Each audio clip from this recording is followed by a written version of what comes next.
Good evening बच्चों।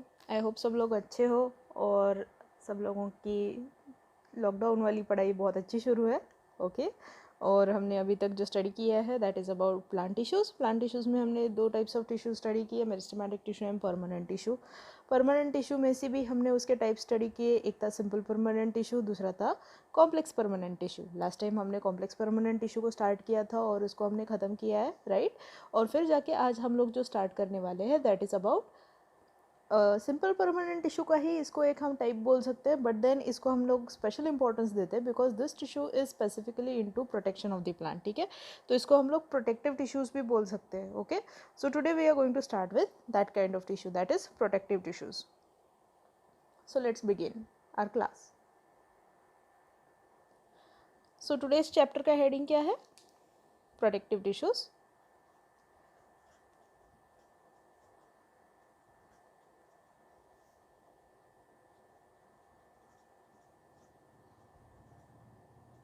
Okay, so protective tissues क्या करते हैं या फिर ये कौन है? ठीक है, so these tissues are primarily, ये जो टिश्यूज़ है ये प्रोटेक्टिव इन फंक्शन होते हैं या फिर इनका function is, primary function is protection of plant.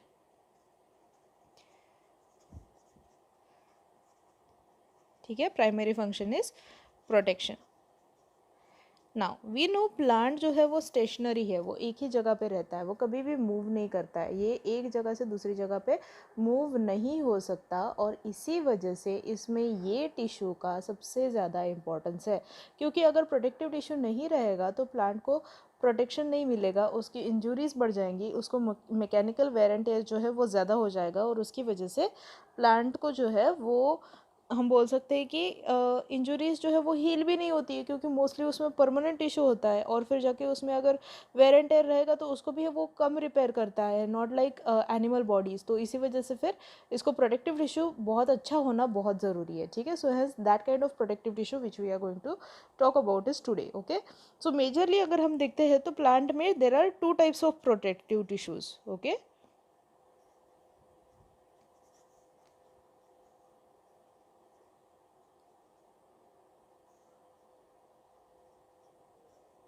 और ये दो टाइप कौन से है? तो सबसे पहला टिश्यू आता है जिसको हम बोलते हैं, यहाँ पे मैं लिख देती हूँ, एपिडर्मिस। ठीक है, और सेकेंड टाइप ऑफ टिश्यू जो है उसको हम बोलते हैं कॉर्क और it is also called as phellem. ठीक है, कॉर्क और phellem and first second kind of tissue is epidermis. ये है इसके दो major types of protective tissues that is epidermis और कॉर्क एंड फेलम। ठीक है, तो ये जो दोनों टिश्यूज है these help in to protection of the plant. Okay, so how do they work और इनका स्ट्रक्चर कैसा है ये सबसे पहले आज हम स्टडी करने वाले हैं। So let start with the first type of tissue जिसका नाम है एपिडर्मिस। तो एपिडर्मिस जो है सबसे पहले आज हम उसकी बात करने वाले हैं, एपिडर्मल टिश्यू या फिर epidermis. So let's start with that one. So epidermis,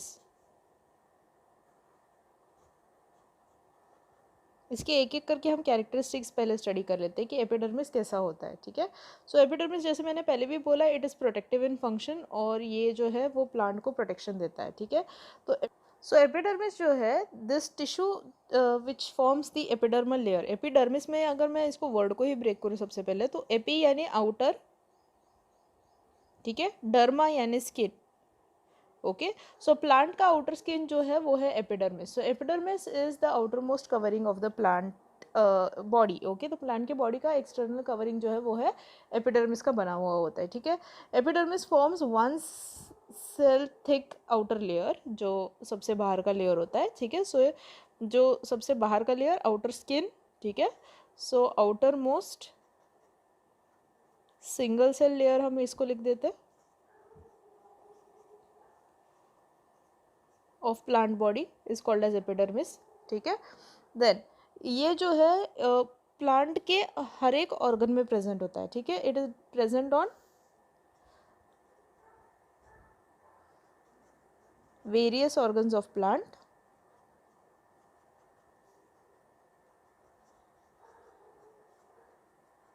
okay, तो ये जो जनरली हम देखते हैं जैसे for example on leaf surface, ठीक है, और इवन ऑन फ्लावर्स, ठीक है, फ्लावर्स के ऊपर भी एपिडर्मिस प्रेजेंट होता है, स्टेम के ऊपर, यंग स्टेम्स के ऊपर एपिडर्मिस प्रेजेंट होता है, रूट के ऊपर एपिडर्मिस प्रेजेंट होता है। ठीक है, तो ये सारे लेयर्स में हमें एपिडर्मिस दिखाई देता है। Okay, so hence it is present on all of these layers which are present into the plant. Okay, then epidermis जो है it is mostly covering outside, जो उसका बाहर का कवरिंग होता है epidermis का, it is made up of cuticle. ठीक है, layer, outermost layer of epidermis is made up of cuticle. ठीक है, क्यूटिकल जो है वो काफ़ी थिक होता है और ये क्यूटिकल जो है एक वैक्सी कोटिंग के जैसा होता है। ठीक है, so cuticle is thick waxy coating present outside.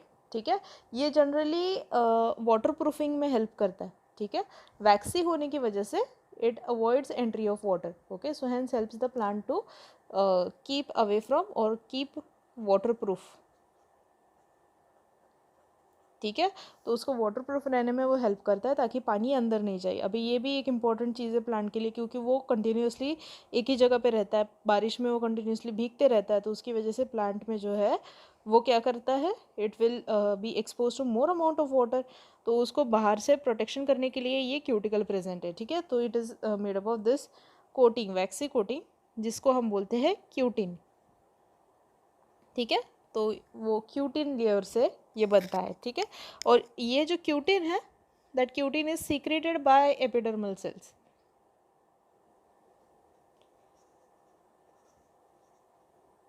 ठीक है, तो उसकी वजह से वो उसके ऊपर कवरिंग है और उसकी वजह से फिर प्लांट को जो है वो वाटर प्रूफिंग और वैक्सी कोटिंग की वजह से वो प्रोटेक्शन देता है। ठीक है, देन अगेन क्यूटिकल जो है इसको अगर हम देखते हैं तो ये सबसे ज़्यादा और हाईएस्ट क्वांटिटी में या फिर वेरी थिक क्यूटिकल जो अगर हमें दिखाई देता है तो वो होता है इनटू ज़ीरोफाइटिक प्लांट्स।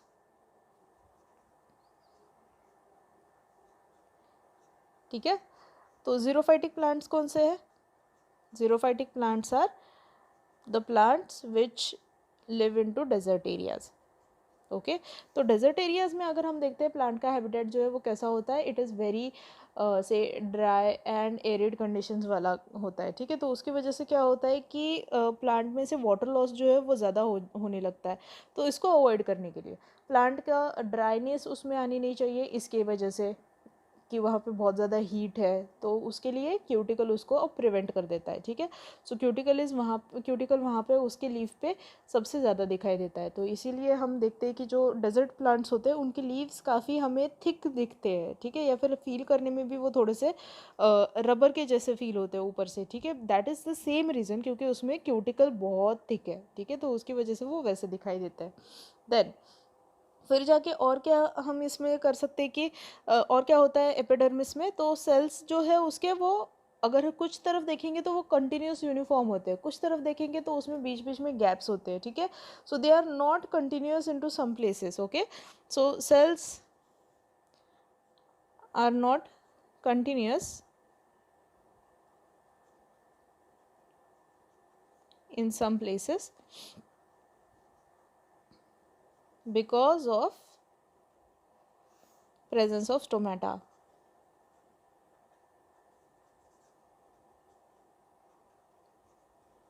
ठीक है, तो इसमें स्टोमेटा प्रेजेंट होता है जनरली। ठीक है, तो ये स्टोमेटा क्या है, अब इसके बारे में भी आज हम स्टडी करने वाले हैं। ओके, सो स्टोमेटा अगर हम देखते हैं तो ये प्लांट को हम बोल सकते हैं कि एक्सचेंज ऑफ मटेरियल में बहुत हेल्प करता है। ठीक है, प्लांट में जो चीज़ें बनती है, जैसे फॉर एग्जांपल फोटोसिंथेसिस के टाइम में उसमें ग्लूकोज बनता है और फिर जाके रेस्पिरेशन के टाइम में उसमें से CO2 बनता है। ठीक है, तो ये जो दोनों चीज़ें हैं इनको अंदर बाहर करना, यानी फोटोसिंथेसिस के लिए CO2 लेना, ऑक्सीजन को बाहर फेंकना, या फिर रेस्पिरेशन का एक्स्ट्रा CO2 जो है उसको बाहर फेंकना, या फिर वाटर को रिलीज़ करना, ये सब के लिए स्टोमेटा जो है इट हेल्प्स। स्टोमेटो को हम लोग बोल सकते हैं शॉर्ट में अगर याद रखना है तो नोज ऑफ प्लांट।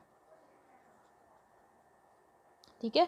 तो ये क्या करता है, प्लांट को चीज़ें एक्सचेंज करने में, गैसेस एक्सचेंज करने में हेल्प करता है। ठीक है, एक्सेसिव वाटर को बाहर फेंकने में हेल्प करता है। तो आज हम देखते हैं कि इसका स्ट्रक्चर कैसा है। ठीक है, तो स्टोमेटा अगर हम देखते हैं प्लांट में, तो उसमें मेजरली हमें दो बड़ी चीज़ें उसमें दिखाई देती है, और वो होते हैं उसके गार्ड सेल। ठीक है, ऐसे किडनी शेप के उसके दो गार्ड सेल प्रेजेंट होते हैं। ओके, और उस गार्ड सेल के भी कुछ क्लोरोप्लास्ट है अपने।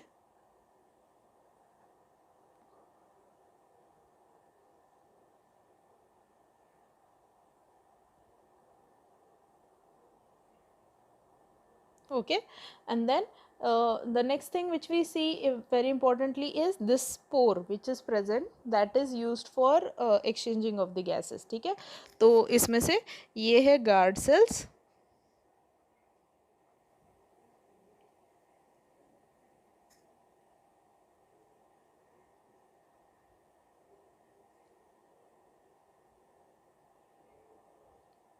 okay, and then this one is stomatal pore which is use for exchange of gases. ठीक है, तो ऐसे ये स्टोमेटा प्रेजेंट होता है। ये है खुला वाला स्टोमेटा जब वो खुला होता है, और ये है स्टोमेटा जब वो बंद हो जाता है। ठीक है, यानी कि जब वो एक्सचेंज ऑफ गैसेस नहीं कर रहा है, देन इट क्लोजेस। ठीक है, so it looks something like this.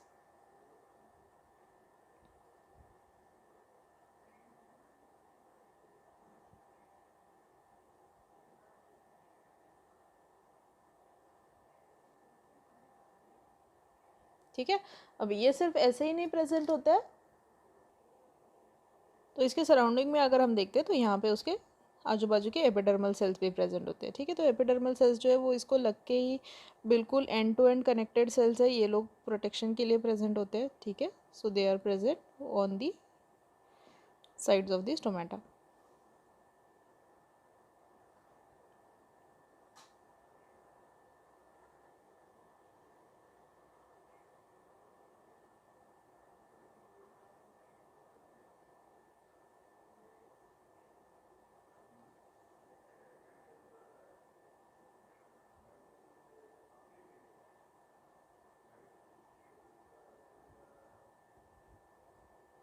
ऐसे इसका स्ट्रक्चर है, यानी कि एपिडर्मल सेल्स है एंड टू एंड कनेक्टेड, यहाँ पे बिल्कुल गैप्स नहीं होती इनके बीच में, और बीच में उसके बीच में जहाँ पे गैप्स हैं वहाँ पे ये डार्क ग्रीन कलर के दो स्टोमेटा प्रेजेंट है, एक ओपन स्टोमेटा, एक क्लोज स्टोमेटा। ठीक है, ऐसे ये दिखने में स्टोमेटा दिखता है। ठीक है, फंक्शनिंग जैसे मैंने पहले भी बोला, function of stomata,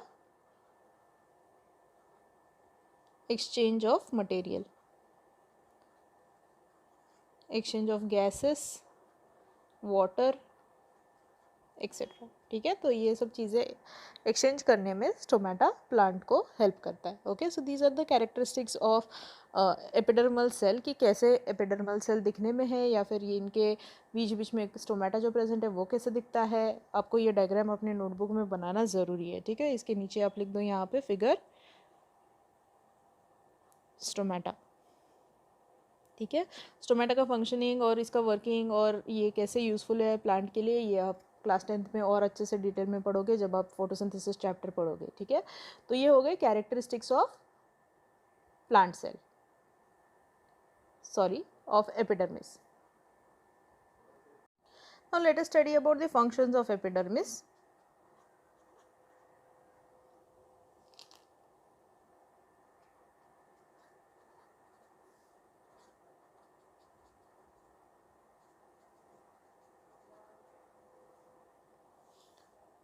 okay, so epidermis के फंक्शंस क्या क्या है वो देख लेते हैं। फर्स्ट फंक्शन इज, या फिर the main function of epidermis, क्योंकि ये आउटर मोस्ट है, ये सबसे पहले बाहर का सबसे पहला कवरिंग है, और इसमें क्यूटिकल है, तो उसकी वजह से ऑब्वियसली उसका मेन फंक्शन इज क्या रहेगा, it is protection.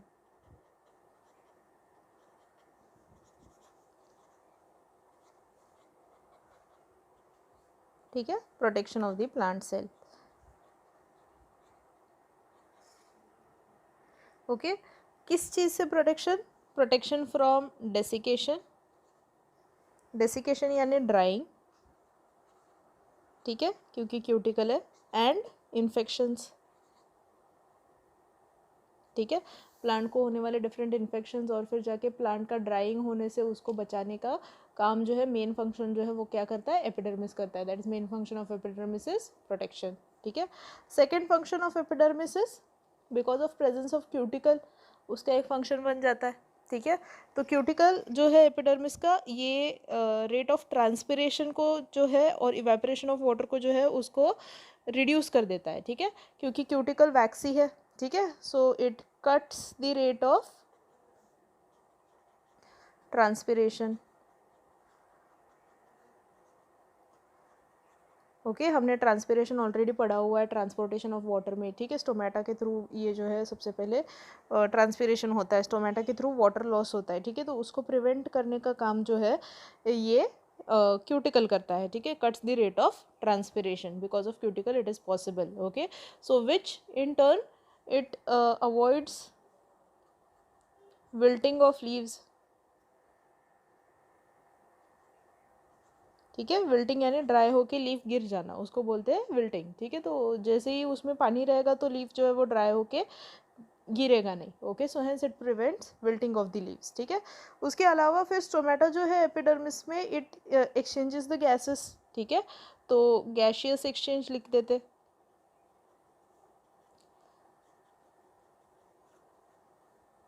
During photosynthesis and respiration.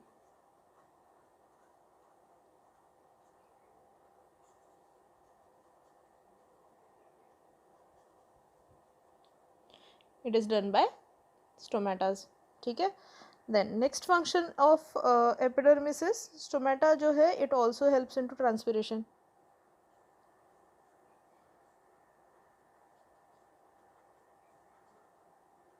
ठीक है. तो स्टोमेटा जो है it helps into exchange of gases, वैसे ही it helps into exchange of H2O. ठीक है. तो वाटर का ट्रांसपिरेशन जब होता है तब यानी कि ट्रांसपोर्टेशन जब हो रहा है थ्रू जाइलम, तो जाइलम में एक कंटिन्यूस वाटर कॉलम बनाए रखने का काम भी स्टोमेटा के थ्रू होता है. ठीक है. कि स्टोमेटा क्या करता है, एक्सचेंज ऑफ गैसेस करते टाइम वो बहुत सारा बोल सकते हैं कि उसमें से वाटर लॉस करते जाता है, जिसकी वजह से एक वैक्यूम क्रिएट हो जाता है below the stomata which pulls the water upwards. ठीक है. इसको मैं आपको जूम क्लास में एक आधी बार डिटेल में थोड़ा सा एक्सप्लेन कर दूंगी, क्योंकि ये इतना ज़्यादा इस क्लास में इंपॉर्टेंट नहीं है, but then you will study it in detail into class 10. ठीक है. तो फिलहाल के लिए ये 4 फंक्शंस ऑफ एपिडर्मिस आपको याद रखने. सबसे पहला function is prevents desiccation, that is drying and from infection. Second, cuts the rate of transpiration because of presence of cuticle. Then third, gaseous exchange of gases जो है उसके exchange करता है during photosynthesis and respiration. And then lastly helps into transpiration. ये उसके 4 functions है of epidermis. Now let us talk about, now let us start with the second type of tissue which is also protective in function. उसका नाम है cork और उसको हम लोग बोलते हैं phellem. ठीक है. तो cork या phellem is the second kind of tissue which is present into plants. तो अभी तो हमने बात की थी अबाउट एपिडर्मिस. तो एपिडर्मिस जो था वो कहाँ पे प्रेजेंट होता है, ऑन दी यंगर लीफ या फिर यंगर स्टेम्स पे प्रेजेंट होता है, और ये सारी जगहों पे वो प्रेजेंट होता है. Now we are talking about cork और फिल्म. कॉर्क और फिल्म जो है ये ओल्डर पार्ट्स में प्रेजेंट होता है. ठीक है. तो ओल्डर रूट्स और स्टेम्स. ठीक है. इनमें जो आउटर मोस्ट टिश्यू था. ठीक है. So the tissue at periphery, periphery यानी बाहर का सरफेस. ठीक है.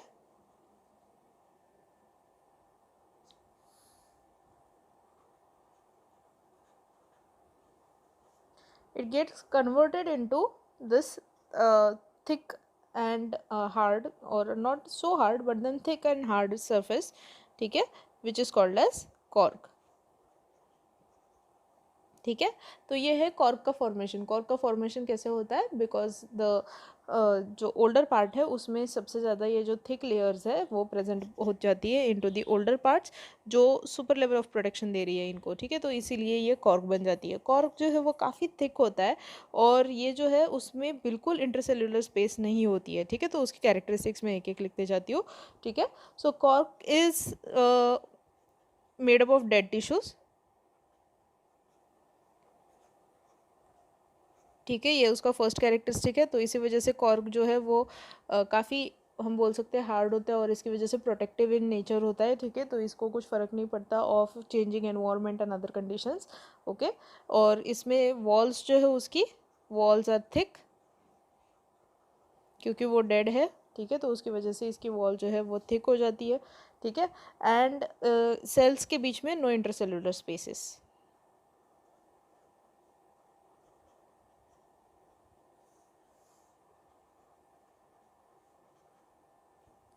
तो टाइटली पैक्ड सेल्स है, तो इसकी वजह से entry of micro organisms and exit of other substances जो है वो इसकी वजह से रुक जाती है। ठीक है, so hence this is characteristic of से कॉर्क टिश्यू।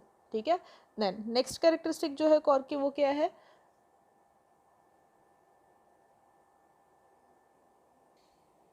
तो इसकी वॉल थिक क्यों है? Because of presence of a substance जिसका नाम है सबरीन। ठीक है,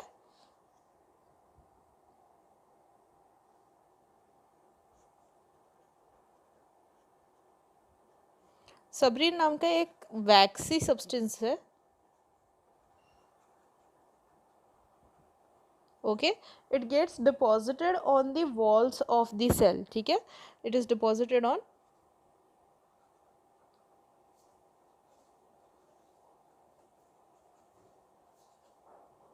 ठीक है, तो जो सेल्स है अपने कॉर्क के उसके वॉल के ऊपर, जैसे हमारे स्क्लेरेंकाइमा में उसके ऊपर लिग्निफिकेशन हो रहा था, उसके ऊपर लिग्निन का डिपोजिशन था, वैसे ही यहाँ पे ये सबरीन का डिपोजिशन है। सबरीन जो है वो वैक्सी सब्सटेंस है, लिग्निन जो था वो हार्ड थिक स्टोन के जैसा उस सेल को बना रहा था, बट ये सबरीन की वजह से क्या होता है, वो वैक्सी बन जाता है, जिसकी वजह से वाटर प्रूफिंग हो जाती है। ठीक है, so hence this helps in to making, third point लिख देते हैं इसके बारे में, that is water proofing,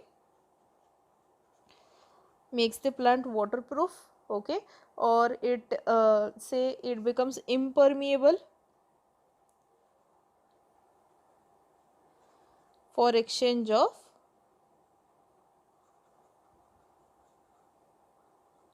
water and gases. ठीक है, तो ओल्डर पार्ट में मेजरली इनके थ्रू, सेल के थ्रू कभी भी एक्सचेंज ऑफ गैसेस नहीं होता है। ठीक है, तो उसके लिए उसमें स्पेशलाइज्ड एक मैकेनिज्म प्रेजेंट होता है और वो है लेंटिकल्स का। ठीक है, तो लेंटिकल्स क्या होती है? लेंटिकल्स आर से एक कुछ जगहें हैं या फिर कुछ गैप्स है अपने कॉर्क में। ठीक है, जिसके थ्रू एक्सचेंज ऑफ गैसेस होता है। ठीक है, इसके बारे में हम थोड़ी देर में और डिटेल में पढ़ेंगे। Okay, and last characteristic of cork cell अगर हम देखते हैं तो वो क्या है? So the cells of cork जो होते हैं ये जनरली इसमें प्रोटोप्लाज्म नहीं होता है। ठीक है, तो इनमें अगर हम देखते हैं तो टैनिन्स एंड रेजिन्स भरे हुए होते हैं। ठीक है, तो दे आर डिवॉइड ऑफ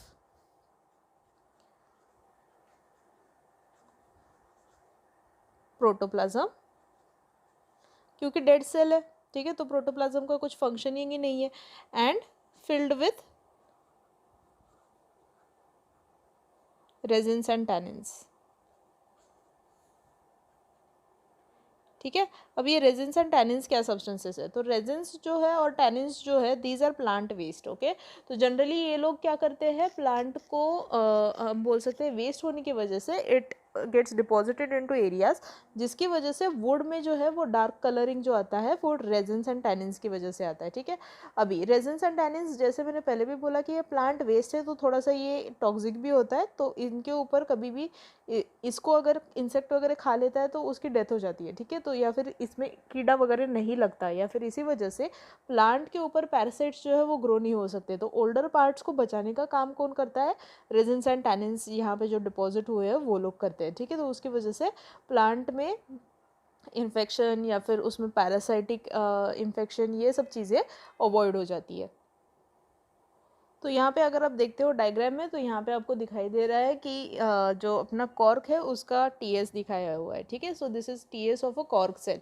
तो कॉर्क के सेल का अगर कॉर्क के सेक्शन को अगर हम देखते हैं, अभी आपने कॉर्क एक और बार सुना हुआ है अगर आपको याद होगा, तो मैंने आपको बताया था कि जो अपने सेल चैप्टर में सबसे पहले observation of cell was done by Robert Hooke, और रॉबर्ट हुक ने जो देखे थे वो कॉर्क सेल थे, वो यही कॉर्क सेल की बात हो रही है। ठीक है, तो ये जो कॉर्क सेल है यहाँ पे आप डायग्राम में भी देख सकते हो कि इसमें ये वाला जो रीजन है वो कॉर्क का है, ठीक है। सेल्स जो आप देख रहे हो कि टाइटली पैक्ड है, इसमें गैप्स बिल्कुल भी नहीं है, ये cells end to end attached है, इसमें एक भी आपको गैप नहीं दिखाई दे रहा है, ठीक है। सेकंड थिंग इज यहाँ उसके नीचे ही ये कॉर्क कैम्बियम एरिया है, ठीक है, और ये है उसका अपना पैरेन्काइमेटस रीजन, ठीक है। तो पैरेन्काइमेटस रीजन के ऊपर में ये जो एरिया है दैट इज जो ओल्डर सेल बनते जा रहे हैं वो यहाँ पे डिपॉजिट होते जाते हैं इनटू कॉर्क कैम्बियम, और कॉर्क कैम्बियम जो है वो बाद में सबरिन का इसमें डिपोजिशन होते जाएगा और फिर it will get converted into this one that is the cork cell, ठीक है। तो कॉर्क सेल के बीच में ये ऐसे कुछ एरियाज है, गैप्स है, जिसको हम बोलते हैं लेंटिकल्स, ठीक है। तो लेंटिकल्स जो है वो क्या करती है, ये एक्सचेंज ऑफ गैसेस करती है इनटू ओल्डर पार्ट, ये जो है वो एंड टू एंड ऐसा एक चैनल बना देती है, जो क्या करती है with the help of this lenticels we can then take in the gases and do the exchange of gases, ठीक है। तो ओल्डर पार्ट में एक्सचेंज ऑफ गैसेस नहीं होता, ऐसा नहीं है, क्योंकि इसमें स्टोमेटा प्रेजेंट नहीं है, तो इसमें लेंटिकल्स काम करती है, ठीक है। तो लेंटिकल्स के थ्रू भी सिमिलर काइंड ऑफ फंक्शनिंग होता है, that is exchange of gases. Now let us discuss one by one functions of the cork cells. Okay, तो सबसे पहला फंक्शन जैसे मैंने पहले भी बताया, क्योंकि ये hard thick continuous without intercellular space है, तो ऑब्वियसली उसका फंक्शन है प्रोटेक्शन,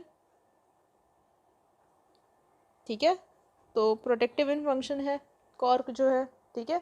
कॉर्क जो इसके सेल्स है ये desiccation, infection, mechanical injuries, plant को अगर कुछ रफ से स्क्रैच आ जाना या फिर ये सब चीज़ें हैं उनसे हेल्प वो प्रोटेक्ट करता है, या फिर उसमें इन्फेक्शन होने से वो उसको प्रिवेंट करता है, डेसिकेशन से उसको प्रिवेंट करता है, ठीक है।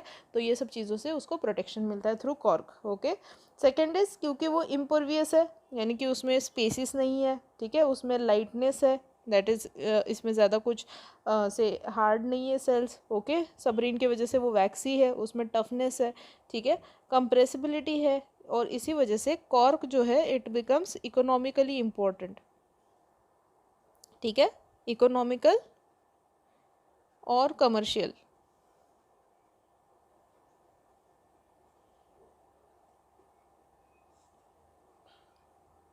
ओके। क्योंकि इसके इतने सारे कैरेक्टरिस्टिक्स है, क्योंकि ये इम्परमिएबल है और ये लाइट वेट है और ये टफ है, इसकी वजह से कॉर्क के थ्रू बहुत सारी चीज़ें प्रोड्यूस होती है, जैसे कॉर्क मैट्स बनाते हैं, या फिर कॉर्क को हम लोग प्रोटेक्टिव फंक्शनिंग में यूज़ करते हैं, ठीक है। अब मैं इसके बारे में कुछ इमेजेस आपको ऐड कर दूंगी कॉर्क के कमर्शियल वैल्यूएबल चीज़ें जो बनती है उनके बारे में, ठीक है। देन इसमें जो है लिनोलिम प्रेजेंट होता है, ठीक है, तो उसकी वजह से लिनोलियम में जनरली कॉर्क यूज होता है एज शॉक एब्जॉर्बर, ठीक है।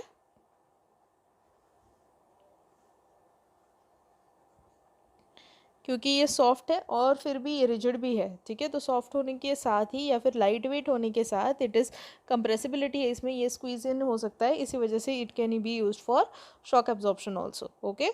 देन बहुत सारे स्पोर्ट गुड्स जो है,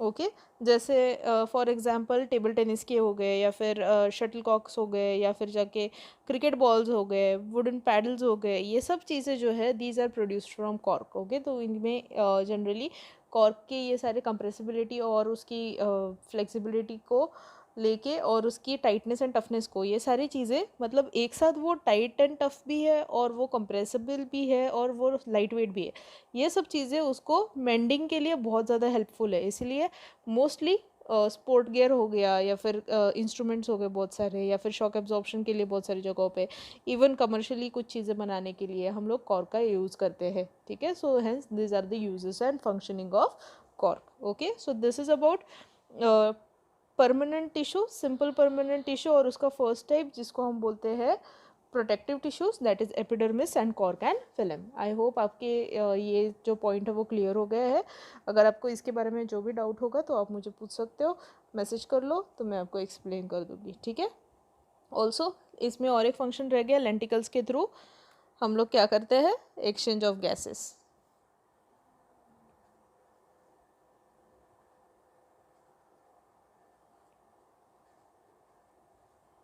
ओके।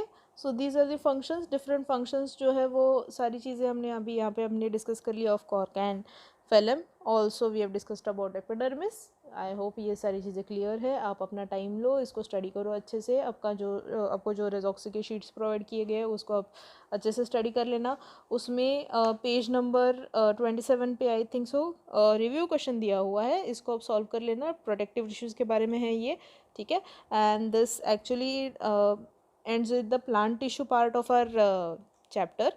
तो आप मुझे एक मैसेज कर देना जिसमें आप बता देना कि अगर आपको इसके बाद में जूम क्लास चाहिए कि डायरेक्टली मैं एनिमल टिश्यू स्टार्ट कर दूँ, ठीक है। तो we can take out time and start with are this one also, that is animal tissues, or we can take a zoom class in which we can discuss whatever we have studied into plant tissues। और उसमें अगर आपके कुछ doubts होंगे तो मैं उसको पहले क्लियर कर लेती हूँ, फिर हम लोग plant tissues sorry animal tissues कर सकते हैं, ठीक है। और इसमें से एनसीईआरटी रिलेटेड जो एक्सरसाइज 2 है वो प्लांट टिश्यू का है, एक्सरसाइज 1 जो है that is of animal tissues, ठीक है। तो आप लोग उसमें भी सॉल्विंग स्टार्ट कर सकते हो for different kinds of questions which are being given into that. तो वो क्वेश्चंस आप कर लेना, उसमें भी अगर आपको कुछ डाउट होंगे तो आप मुझे मैसेज कर लेना। And last but not the least, let us make a memory map for our permanent tissues of plant and just the simple permanent tissue, complex permanent tissue और plant tissue के दो types। उसके ऊपर हम एक memory map बना लेते हैं ताकि आपको इसको recall करने के लिए काफ़ी आसानी जाएगी, ठीक है। सो सबसे मेजर हमने जो टॉपिक स्टडी किया वो है प्लांट टिश्यूज़। आपको ये आपका नोटबुक में बनाना है साथ में, ठीक है। उसको हम डिवाइड करते हैं into 2 types of tissues majorly, 2 main types of tissues. एक है मेरिस्टेमेटिक टिश्यू,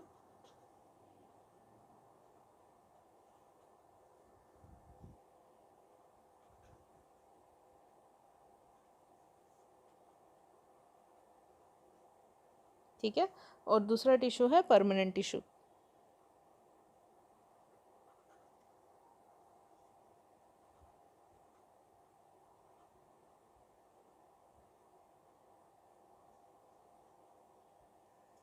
ओके, दो टाइप्स ऑफ टिश्यूज़ है, ओके। मेरिस्टेमेटिक टिश्यू जो है उसकी कैरेक्टरिस्टिक क्या है, सेल्स जो है इसके टोटीपोटेंट होते हैं,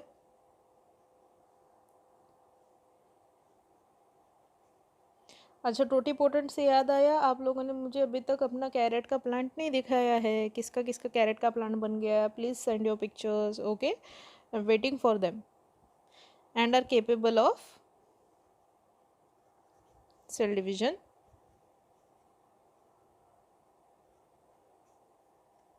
ठीक है। परमानेंट टिश्यू का कैरेक्टरिस्टिक क्या है, cells are mature and incapable of cell division,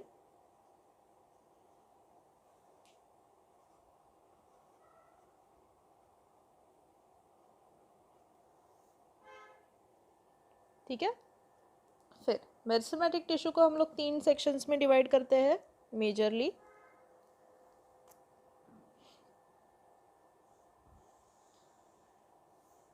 उसमें सबसे पहला आता है अपाइकल मेरिस्टेम,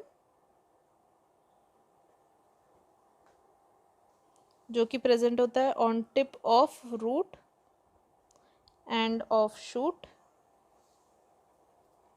ठीक है। दूसरा वाला जो मेरिस्टेम है उसका नाम है lateral meristem, okay. It is present below the bark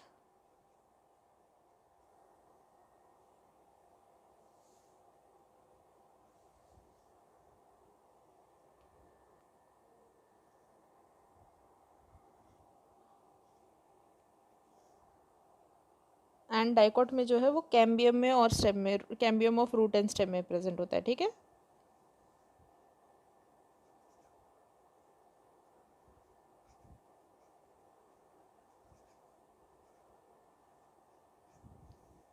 Then third type of tissue is intercalary meristem,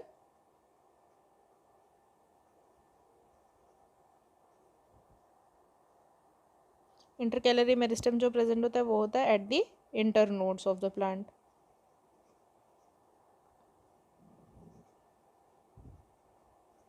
ठीक है। ये है 3 types of meristematic tissues, okay. Now let us discuss about the permanent tissues. तो permanent tissues जो है उसके majorly दो type है।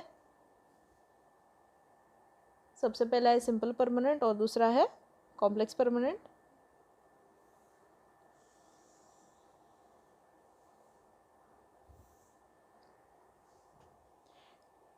So simple permanent tissue, simple permanent tissue जो है वो प्रोटेक्टिव होता है और सपोर्टिव होता है। ठीक है, तो मैं इसको दो टाइप्स में सबसे पहले डिवाइड कर लेती हूँ। इट कैन बी प्रोटेक्टिव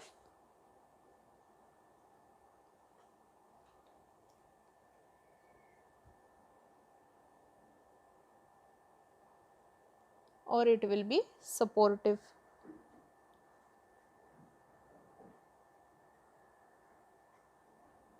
ठीक है, प्रोटेक्टिव और सपोर्टिव के हिसाब से ये जनरली सिंपल परमानेंट टिश्यू का कैरेक्टरिस्टिक में लिखना रहेगी यहाँ पे। That is simple permanent tissue जो है made up of one single type of cell.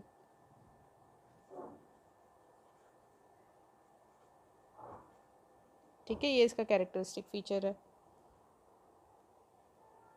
Then इसमें दो टाइप्स आ गए फिर। दैट इज प्रोटेक्टिव फंक्शन में जो है उसके दो टाइप है।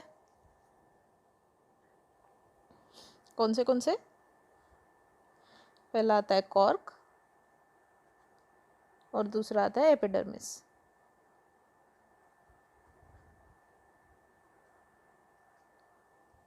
ठीक है, और फिर जाके आता है अपना सपोर्टिव टिश्यू। उसमें उसके तीन टाइप आते हैं, parenchyma,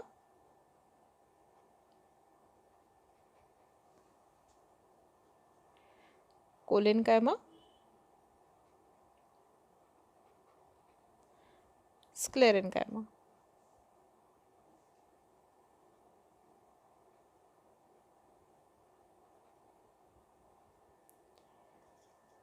And then comes the second type of tissue, that is complex permanent tissue.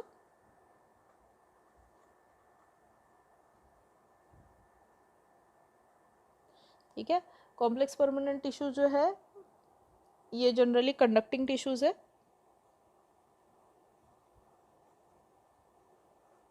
Okay, दूसरा कैरेक्टरिस्टिक इसका है tissues are composed of more than one type of cell.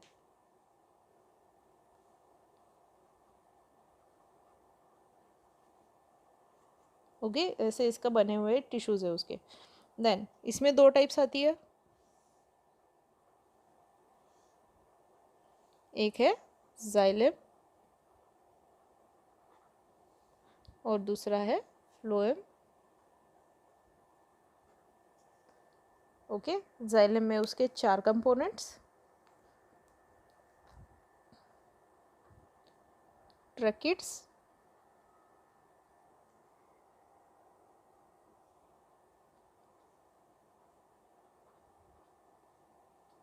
Vessels,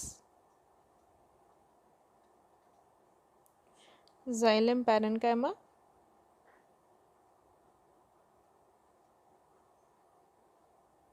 xylem fibres. इसमें चार types, sieve tube,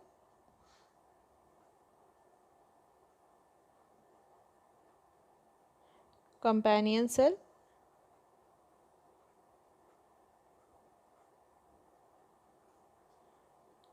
phloem parenchyma,